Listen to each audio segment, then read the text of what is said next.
Gaur herriafaria daukagu herrian eta eskolak antolatu dau. Hauek direz eskolako gurasoek egindako janariak, dago apurbe denerik eta gauza da bizitari batzuk dekogu zela, Bulgariatik, eta normalean proiektuaren barruan saiatzen gara anfitrionak izaten.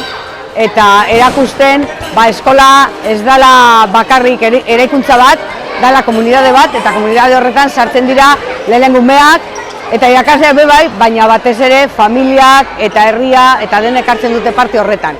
Eta hori erakutsi egin behar da, ze zorionez hori badekogu eskola honetan eta hori nahi dugu transmitidu besteak datozenean, eta horregatik hau antolatu dugu.